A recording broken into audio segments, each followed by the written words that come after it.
ഇന്ന് എന്തെങ്കിലും സ്നാക്സ് ആക്കാമെന്ന് വിചാരിച്ച് കുറച്ച് നേരത്തെ തന്നെ കിച്ചണിൽ കയറിയിട്ടുണ്ട് കേട്ടോ. ഒരു 2:30 ആയപ്പോൾ തന്നെ കിച്ചണിൽ കയറിയിട്ടുണ്ട്.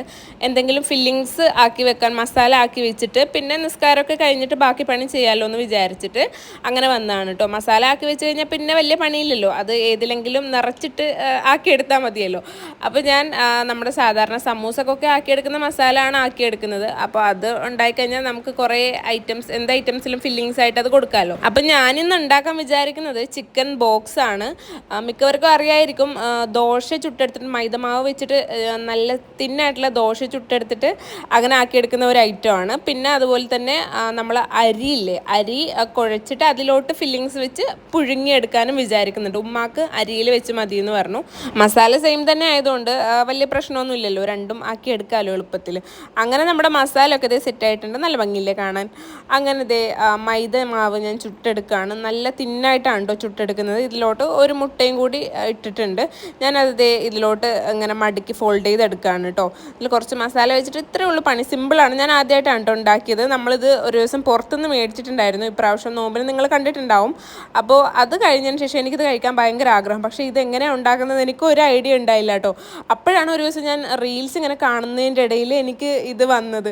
അപ്പോൾ പിന്നെ ഞാൻ അപ്പം തന്നെ സേവ് ചെയ്തിട്ട് ഇത് ഉണ്ടാക്കണം എന്ന് വിചാരിച്ചു. ഇന്നലെയാണ് ചിക്കൻ മേടിച്ചുകൊണ്ട് വന്നത്. അപ്പോൾ പിന്നെ ഇന്ന് തന്നെ ആക്കിയെടുക്കാമെന്ന് വിചാരിച്ചു. അങ്ങനെ നമ്മുടെ സംഭവം സെറ്റായിട്ടുണ്ട്. ഇതാണ് കേട്ടോ ചിക്കൻ ബോക്സ്. പിന്നെ അടുത്തത് അരിയിൽ ഫില്ലിങ്സ് വെച്ചിട്ട് അങ്ങനെ പുഴുങ്ങിയെടുക്കാൻ വേണ്ടിയിട്ടാണ് കേട്ടോ.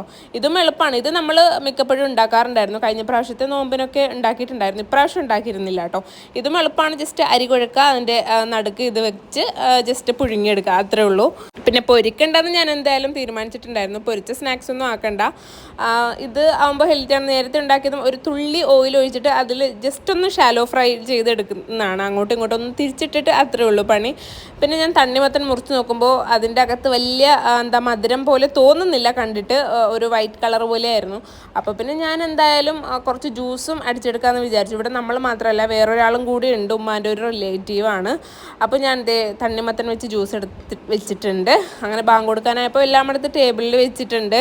ബാങ്ക് കേൾക്കാൻ വേണ്ടി ഉമ്മ അപ്പുറത്ത് പോയി നിൽക്കുമായിരുന്നു. ബാങ്ക് കൊടുത്തപ്പോൾ നമ്മൾ നോമ്പ് തുറക്കാണ്. എപ്പോഴത്തെയും പോലെ തന്നെ ഈത്തപ്പഴം വെച്ചിട്ടാണ് നോമ്പ് തുറക്കുന്നത്. പിന്നെ വെള്ളം കുടിച്ചു, വീണ്ടും ഒരു ഗ്ലാസ് വെള്ളം കുടിച്ചു. നല്ല ദാഹമാണല്ലോ ഇപ്പോൾ അങ്ങോട്ട് പോകുന്നതിനനുസരിച്ച് ദാഹം ഭയങ്കരമായിട്ട് കൂടുന്നുണ്ട്, ക്ഷീണവും കൂടുന്നുണ്ട്. പിന്നെ ഞാൻ കുറച്ച് തണ്ണിമത്തൻ്റെ ജ്യൂസ് എടുത്ത് കുടിച്ചിട്ടുണ്ടായിരുന്നു കേട്ടോ. അത് നല്ല ടേസ്റ്റ് ഉണ്ടായിരുന്നു. കുറേ കാലത്തിന് ശേഷമാണ് കേട്ടോ കുടിക്കുന്നത്, തണ്ണിമത്തൻ വെച്ച് ഷേക്ക് അടിച്ച് കുടിക്കുന്നത്. 2 വർഷത്തോളം എന്തോ ആയിട്ടുണ്ട് അങ്ങനെ കുടിച്ചിട്ട്. അപ്പോൾ പിന്നെ ഞാൻ ഉണ്ടാക്കി ആ സ്നാക്ക് കഴിച്ചു. നല്ല ടേസ്റ്റ് ഉണ്ടായിരുന്നു കേട്ടോ. ഇപ്പോൾ ബദരീങ്ങളുടെ ആണ്ടായത് കാരണം നമുക്ക് ചോറ് കിട്ടിയിട്ടുണ്ടായിരുന്നു പള്ളിയിൽ നിന്ന്. അപ്പോൾ ഉമ്മാൻ്റെ ഫുഡ് കഴിക്കുകയാണ്. അപ്പോൾ ഇന്നത്തെ വീഡിയോ ഇത്രയൊക്കെ തന്നെയുള്ളൂ.